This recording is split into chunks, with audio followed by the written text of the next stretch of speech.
Ay, Compañeros, buenas noches. entonces, ¿Cómo vamos? Bienvenidos a nuestra última tutoría de mercado de valores.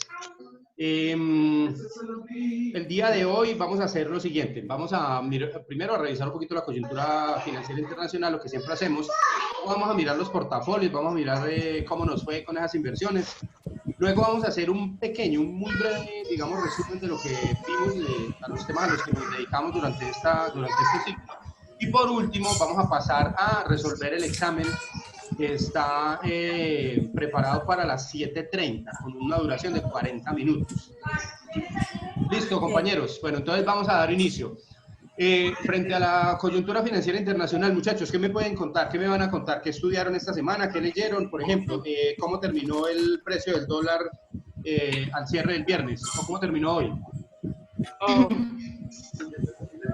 Hoy terminó en 4.042 pesos. 4.042,80, ¿cierto? Sí.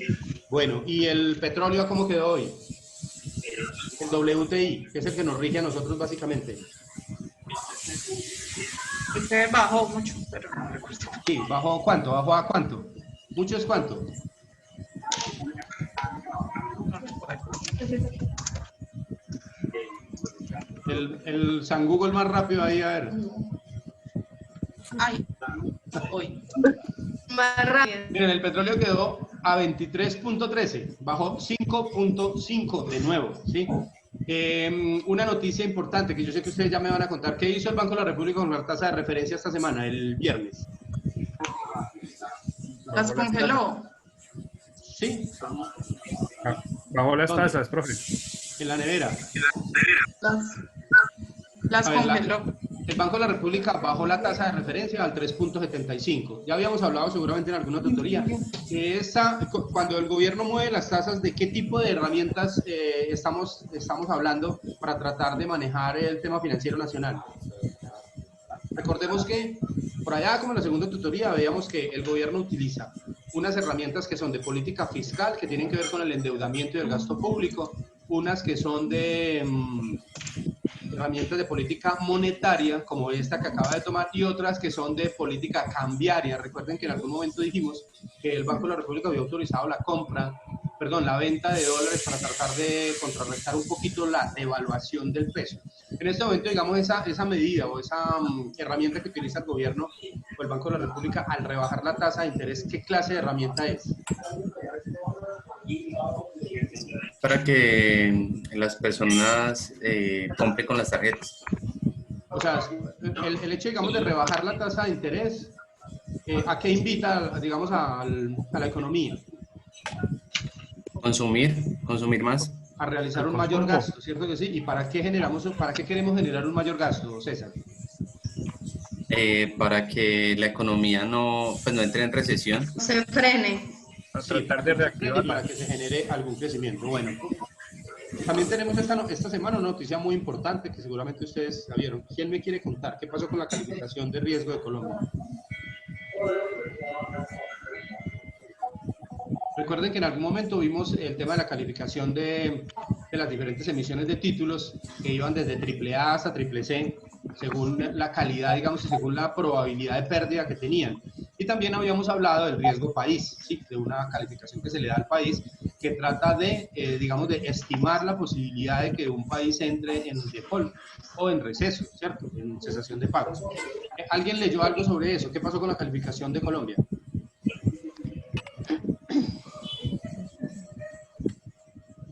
No se escucha nada.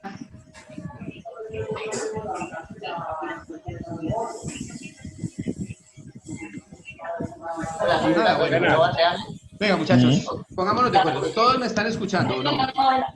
Sí, Sí, Pues, profe. Entonces vamos a hacer una cosa. sí. Les voy a pedir un favor especial. Mantengan apagados, bloqueados en los micrófonos, ¿sí? Para que no se escuche el ruido de todos. Y solamente lo vamos a habilitar cuando vamos a intervenir. ¿Estamos todos de acuerdo? Porque si no se mezclan todos los... Bueno, profe. es más difícil concentrarnos, ¿sí?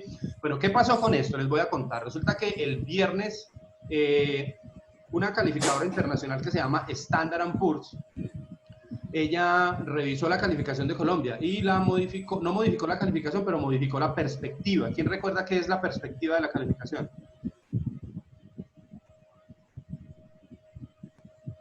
Recordemos que hablábamos de un triple A más, de un doble A más, de un doble A menos. ¿Qué quiere decir eso?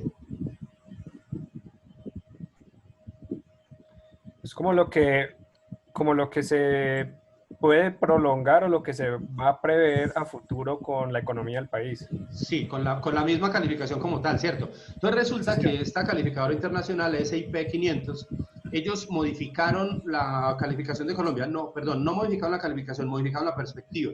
La calificación sigue siendo triple D. Es una calificación, pues, no es la mejor, pero pues no es mala, ¿cierto? Para los bonos colombianos. Sin embargo, la perspectiva cambió de estable a negativa. ¿Qué quiere decir eso?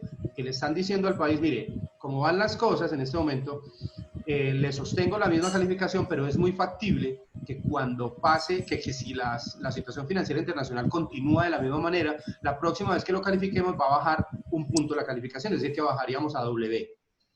Eso es, o sea, no le está pasando a Colombia solamente, le está pasando a muchos países del mundo. ¿Por qué en este momento? Pues por dos razones fundamentales. Por los países que dependen del petróleo. ¿Qué pasa con los que dependen del petróleo en este momento? Cuando el barril de petróleo está a $23.13, que van a haber comprometido sus ingresos para el año siguiente. ¿Cierto que sí, César? Ajá, sí, sí, señor. Es decir, los ingresos se van a disminuir vía precio del petróleo. Y también el endeudamiento. Lo peor es que bien barato sí, que está y casi no están comprando petróleo. Sí, claro, pero lo que pasa es que digamos que ese tema, eso viene afectado por dos cosas. Lo primero hoy en día, pues obviamente por la pandemia, por el coronavirus, que está logrando que la oferta mundial se disminuya, es decir, que la producción de las grandes potencias esté disminuyendo. Pero también tiene que ver, recordemos que lo hablábamos en alguna oportunidad, con esta pelea que tienen los rusos y los árabes por el tema de la hegemonía petrolera, ¿cierto que sí? Por el control de Siria. Entonces, ahí hay unos, digamos, hay unos factores externos que confluyen y que van a hacer que los ingresos de Colombia se vayan a ver afectados en el futuro. Por esa razón, esa calificadora toma la decisión de modificar o digamos, de modificar la perspectiva de la calificación colombiana hacia la baja. Y también porque afecta el tema del endeudamiento. ¿Cómo nos afecta el tema del endeudamiento? ¿Quién me cuenta? ¿Por qué nos vemos afectados en el endeudamiento externo? Hay dos razones básicas en este momento, ¿sí? Una es la calificación y otra es... ¿El precio del dólar? ¿Cómo? El petróleo que no, pues no tenemos como los mismos ingresos para poderlos pagar. Sí, bueno, esa puede ser una, pero esa puede ser colateral. Pero digamos que hay una de fondo que maneja el endeudamiento. ¿El precio del dólar? Claro, el precio del dólar. Sí, porque recuerden que la deuda que tenemos nosotros, pues lógico, está en dólares. A dólares a 4.042 pesos, pues obviamente va a ser más difícil pagar esa deuda, ¿cierto que sí? O sea, esa es una razón. Y la otra tiene que ver con que, recuerden que, ¿qué le pasa al precio de los bonos cuando la tasa baja? Se aumenta. Se aumenta, ¿cierto que sí? Es inversamente proporcional. Entonces, ¿qué quiere decir eso? Que para un país como Colombia que tiene que fondearse con recursos del exterior, entonces cuando la calificación baje, pues va a ser un poquito más difícil y va a tener que salir a ofrecer unos intereses más altos para su endeudamiento, pues para poder ser competitivo en el mercado, ¿sí? Recordemos que la rentabilidad tiene que ver, está directamente relacionada con ¿qué? Rentabilidad y riesgo, muchachos. A mayor rentabilidad, mayor riesgo, ¿sí? Entonces, y eso lo maneja la calificación. A menor calificación, ¿qué quiere decir? Que hay mayor riesgo para los bonos colombianos, lo cual nos va a traducir, eso se va a traducir en unas tasas más altas, lo cual va a afectar el endeudamiento externo. Bueno, ¿qué más me van a contar sobre esa perspectiva internacional, muchachos? ¿Ya uno solamente? No, profe, pues que todas las economías y los países van a entrar en recesión si la situación continúa así. ¿Y hasta cuándo vamos a estar así? ¿Qué creen ustedes? Pues según el ministro de España de Economía dijo que más o menos ellos se recuperan entre 5 y 8 meses. ¿Y usted sí cree eso? Pues la verdad, no, yo creo que eso es por ahí un año. y eso. O sea, las afectaciones pueden llegar a... Bueno, eso es muy difícil decirlo, no nos metamos en eso, en ese cuento ahorita, pero pues va a ser un poquito difícil. Habilitemos el chat.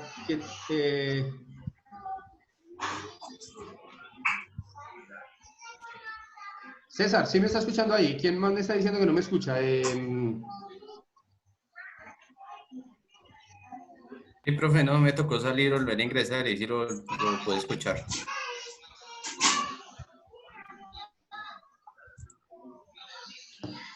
Bueno, entonces decíamos que, digamos que la recuperación va a ser un poquito lenta y también depende, digamos, del momento en el que salgamos de esta coyuntura. Esta semana leía un artículo en Semana donde hablaba el ministro de Salud diciendo que si no se toman las medidas, Colombia el 15 de mayo podría llegar a 900.000 infectados. ¿Ustedes lo leyeron o no? Sí, y que pues la perspectiva que se tiene es que pues pueden haber 4 millones de infectados. ¿Y usted qué opina? ¿Qué opinión tiene de esa cifra? Pues si uno mira en los contagios mundiales a hoy, pues no hay ni 1 millón. Entonces no, pues no creería que llegara tan alto a 4 millones. Sí. Digamos que uno lo ve, obviamente sin llegar nosotros a decir o a contradecir lo que dice un epidemiólogo, que seguramente es un profesional que ha estudiado mucho y que tiene mucha experiencia en eso, pues a uno le suenan como descabelladas esas cifras, ¿cierto? Porque el país en este momento, perdón, el país no, el mundo tiene 780.000 infectados de coronavirus. ¿Y cuántos habitantes tiene el mundo? Muchos. ¿Cuántos, más o menos? Millones, cantidades, miles. Arriésganse a ver con alguna cifra. ¿Cuántos somos en la Tierra? 7.100 millones. ¿Cuánto? 7.100 millones. Estamos llegando a 8.000 millones ya casi. Ah, pucha. A 8.000 Y millones. en esta cuarentena, en diciembre, van a haber más. Sí, dicen que esta cuarentena va a aumentar un poquito la población. Pero ¿sabes qué es lo bueno? Que también dicen que esos hijos van a ser legítimos, porque van a ser del papá y la mamá. O sea, Sí, ahí sí.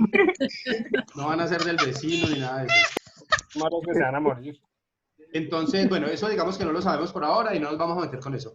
El tema es que sí, la coyuntura, digamos, financiera internacional va a estar fuerte. También hay una noticia que se trató esta semana y es sobre la proyección de crecimiento de la economía en Colombia. Recordemos que habíamos hablado por allá que el gobierno está aspirando a un crecimiento para este año del Producto Interno Bruto del 3.7%. Sin embargo, ya hay algunas voces de expertos que dicen que eso no va a superar el 1%, pero también hay otras voces que dicen que ni siquiera va a llegar al 0%, es decir, que nosotros vamos a decrecer. Al 0%. No, inclusive hay voces que dicen que el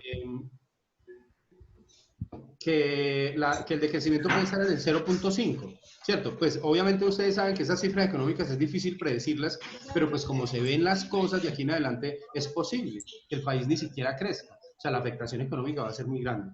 Ojalá que la de salud sea lo que tenemos ahora. Estamos creciendo a niveles de 92, 93 infectados diarios. Se supone que la semana entrante debe crecer un poquito la curva, pero si todo sale bien, como lo estamos planeando, pues se supone que ya para la semana de arriba, para el 13 o 14 de abril, la curva ya se haya aplanado y ya podamos salir, pues por lo menos si no a parrandear, pues por lo menos sí a trabajar. Eso esperamos todos, ¿sí? Bueno, Ya muchachos, estamos trabajando. sí, seguimos trabajando, gracias a Dios. Bueno, muchachos, ¿qué más me van a contar? Profe, ¿de qué forma podría recuperar un poco la economía Colombia? O sea, una forma que podría hacer Colombia de pronto para que su economía no fuera como tan golpeada. De pronto, ¿qué opciones podría tener o qué se haría en este tipo de casos? Pues mire, el gobierno ya está preparando algunas medidas que son las medidas de carácter contracíclico. Las medidas contracíclicas tratan de actuar, digamos, de generar una expansión cuando la economía está decreciendo. Es decir, así se había endeudamiento, hacer inversiones. El gobierno tiene que salir a invertir, tiene que salir a generar obras, a generar proyectos para que la economía se mueva. Van a tener que presentar incentivos para las empresas. Miren que se están viendo despidos masivos ya en las empresas. O sea, no es tan sencillo como decir como decirle a las empresas, mire, no despida a los empleados, no, porque eso no tiene que ver directamente con eso, sino con la situación financiera y con la situación económica que estamos viendo. O sea, no es tan sencillo como ordenarle a la empresa, mire, no importa que sus ventas estén decreciendo, no despida a los empleados. Entonces va a haber que, o sea, se va a tener que generar un tema fiscal, que es una disminución de impuestos, para poder que las empresas vuelvan a coger fuerza, ¿cierto? Y se logre normalizar el empleo en algún momento. Pues le repito, esto no va a ser pronto. Eso va a ser porque la afectación, digamos, en el mercado de los futuros y tal, desde el precio del petróleo, precio del café y todo eso, eso se da a un año mínimo. Entonces, lo primero, las medidas del gobierno, ¿cierto? Lo segundo, el tema de los impuestos, o sea, las exenciones para que la economía crezca, una tasa de interés baja para que la economía despegue. Y lo otro es el tema de la reconversión industrial, que nosotros digamos que en eso estamos un poquito atrasados y digamos que no tenemos la capacidad de responder con la rapidez que el mercado se mueve, ¿sí? A las diferentes variaciones, digámoslo así. Entonces, pues como de plano yo podría decir eso, no sé, o sea, tal vez haya muchas otras que se pueda pensar, pero pues por el momento como esas serían como las más básicas. ¿Algo más, muchachos?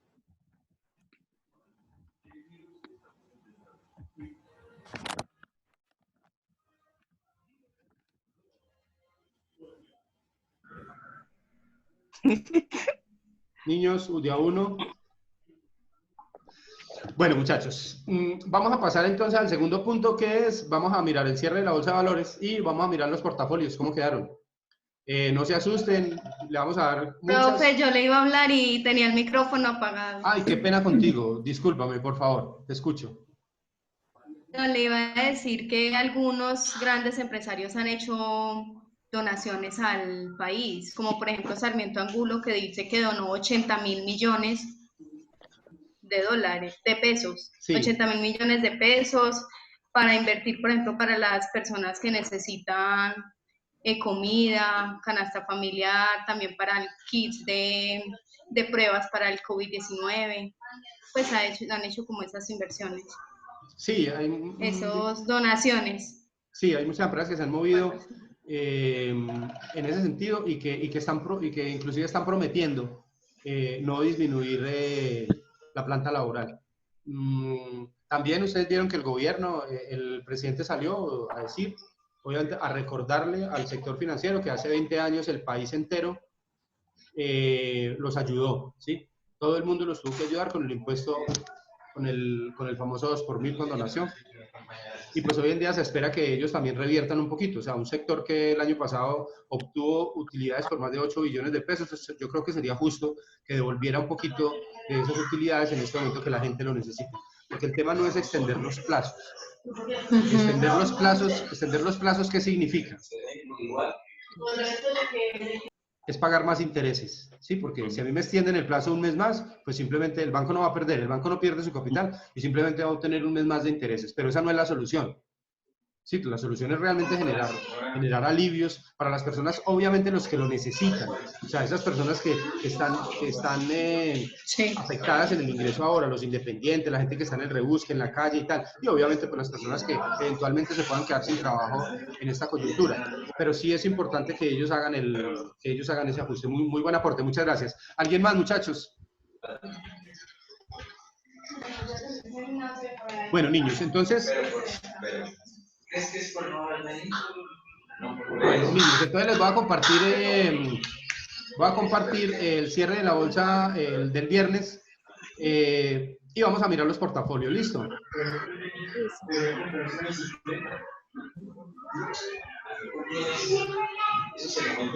¿Listo? ¿Ahí la ven? Niños. No. Sí, profe, ahí la vemos. ¿Sí? Sí, profe. Sí, ahí quedó perfecto. Sí, ya. Bueno, listo. Sí, ya lo Entonces vamos estamos a darle a viendo. esto aquí 27 para que no miremos las cifras de hoy, sino las cifras del 27 que fueron con las que se hizo la valoración de los portafolios. ¿Listo? Profe,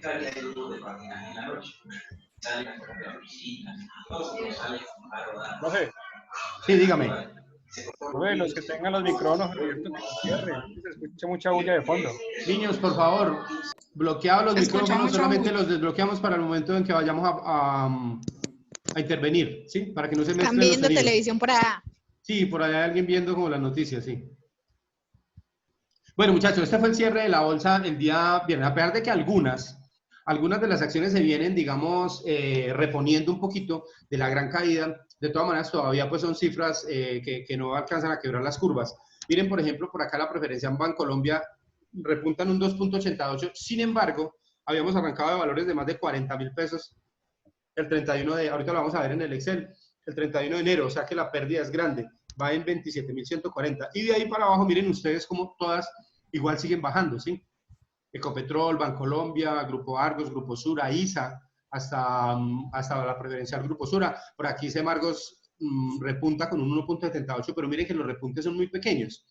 Salvo por aquí el CENEG y el Bogotá se repuso el 7.48, pero recordemos que también venía de un valor de 89.000, o sea que todavía la pérdida es grande. Así con estas cifras vamos a mirar cuáles son las variaciones y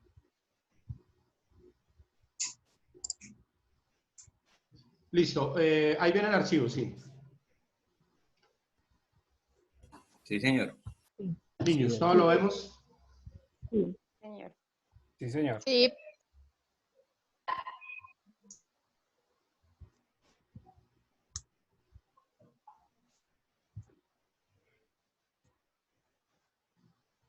Bueno, entonces miren, vamos a mirar acá en esta parte la variación de los precios entre enero 31 y marzo 27. Y con los porcentajes. Listo, entonces miramos acá. Miren, por ejemplo, la acción de preferencial Bancolombia, solamente en estos, ¿qué son? Son 2 meses, menos de 2 meses, un poquito menos de 2 meses. Vamos a tratar de terminar en menos de 10 minutos, ¿sí? Si de pronto nos pasamos, yo les mando la ID de la nueva reunión, muchachos. Bueno, la acción entonces que más está perdiendo en este momento, miren ustedes sus porcentajes tan altos, 39, 32, 30, 41 Ecopetrol, 39% preferencial Bancolombia, por aquí hay un 40% prácticamente de preferencial Grupo Sura, 38% de Semargos, pero la que más pierde y tiende pues como a desaparecer, pensaría uno, es la de preferencial de Avianca. Miren que pasa de 2.015 a 550 pesos, perdiendo el 72.70. Por aquí hay una con el 64% que es CLH, y la acción, digamos que se sostiene con cifra positiva es BBVA Colombia. Sin embargo, pues tampoco es digamos, es un gran referente porque no tiene una gran bursatilidad en la bolsa de Colombia, es decir, no se mueve tanto como Ecopetrol o como Bancolombia. Si yo miro todos estos porcentajes y les calculo un promedio, esto me da el 24.9%. Sin embargo, no es un buen referente, vuelvo y lo repito, porque es un promedio simple. Tendríamos que calcular un promedio ponderado teniendo en cuenta el tamaño de la inversión, el tamaño del negocio o el tamaño de la capitalización bursátil de cada uno, ¿sí? Bueno, así las cosas, muchachos. Queda Diana Milena con unas pérdidas de 32.127.360, el 32.13, y pierde entre la última valoración que nosotros hicimos, que fue el 6 de marzo, y el 27 el viernes pasado, pierde 22.139.000 pesos. Así de afectado está el sector del mercado bursátil en Colombia. Bueno, Juliana pierde 29.135.000. En el periodo pierde 20.579.000, pasa de 8.555.000 a 29.135.000. Luz Adriana pierde 24.009.000 pesos para el 24% y pierde 18 millones en el periodo. Andrés pierde 24.698.000 y en el periodo pierde 19.650. Carolina pierde en total 38.354.000 para el 38.35, y en el periodo, o sea, del 6 de la última valoración, del 6 de marzo al 27, pierde 30.196.000 pesos. Andrés Felipe pierde 31.640.000 al 31.64, y en el periodo 20.436.000. Sebastián pierde 36.865.000. Y en el periodo pierde 26.271.000. Cristian David pierde 33.542.000 En el periodo 24, 352. Ángela María pierde 24.644.000 y en el periodo pierde 25.954.000. Estaba en 1.309.000 positivo y pasa a 24.644 negativo.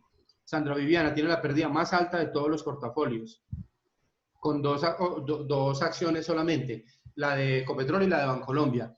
Pierde 40.270.108 y en el periodo perdió 29.450.000. Karen pierde 31.065.000 pesos y en el periodo 22.809.000. Lady pierde 23.927.000 y en el periodo pierde 19.702.000. El de César Augusto pierde 34.022.400, pierde 23.905.000 en el periodo. Roberto pierde en total 30.911.000 y en el periodo 21.438. Viviana pierde 28.339.000 y en el periodo 22.051.000. Geraldine pierde 32.156.000 y en el periodo 23.156.000. El de Lady es el, digamos, no es el mejor, sino digamos que es el menos malo. Pierde, es la pérdida más pequeña, 23.742.660 y pierde en el periodo 17.995.000 y también es la pérdida más pequeña, digamos, en el periodo. Luz Adriana pierde 29.801.000 y en el periodo 20.308.000 y por último Angie pierde 27.801.000 y en el periodo 19.390.000. Démosle gracias a Dios, niños, que esto era un juego, que esa plática no se perdió de verdad. ¿Qué opinión tienen sobre eso? ¿Cómo les pareció el ejercicio? De que tal vez influyó mucho el tema del coronavirus. Sí, claro. Totalmente. Con eso. Bueno, ¿y cuál sería, digamos, la estrategia en este momento para salvar ese portafolio? ¿Qué harían ustedes? Vender las acciones, profe. ¿Y quién las compraría? No. Esperar. ¿Esperar a quién? Esperar. ¿Cómo se siguen las acciones? De aquí para adelante. Sería cuestión de, estamos hablando de un mercado de largo plazo, ¿cierto que sí? Entonces sería cuestión de esperar con mucha paciencia a que la situación cambie, porque pues obviamente si nosotros vendiéramos en este momento estaríamos monetizando pérdidas del 30 y del 40%. Así se mueve el mercado bursátil, muchachos. Es decir, es un mercado de largo plazo, es un mercado donde se encajan pérdidas, pero cuando hay ganancias también hay ganancias importantes. Pero es como la dinámica del mercado como tal.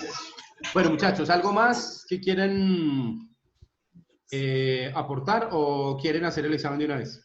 Profe, una pregunta. Digamos, ¿sabían que se puede retirar de la bolsa de valores? Perdón, ¿cómo? Digamos, ¿sabían que como ha perdido tanto, se pueden retirar de la bolsa de valores? Ellos no, digamos que retirarse así de esa manera no. Tendrían que solicitar un permiso para una subasta. Pero pues obviamente eso ¿qué le generaría a esa empresa? Le generaría una, eso se llama un riesgo reputacional.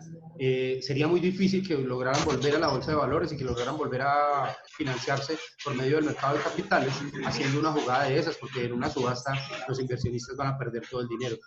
Digamos que ahí el tema sería como esperar. La empresa poco puede hacer en este momento, porque digamos que ese es un riesgo un poquito más intrínseco, digámoslo así. Es una afectación más puntual sobre ellos, sobre la actividad. Pero igual, de todas maneras, pasando la crisis y pasando, digamos, la afectación del coronavirus y tal, pues esa acción puede recuperar. Yo no creo que la solución de ellos sea retirarse, porque, como le digo, tendrían que hacer una subasta, vender esas acciones, están a 550 pesos, estaríamos hablando de vender acciones a 300, 250 pesos, o de recomprarlas en ese valor y pues la gente perdería mucha plata, o sea, perdería toda la credibilidad en lo que llamamos el seniority en el mercado de valores. ¿Alguna otra pregunta, muchachos?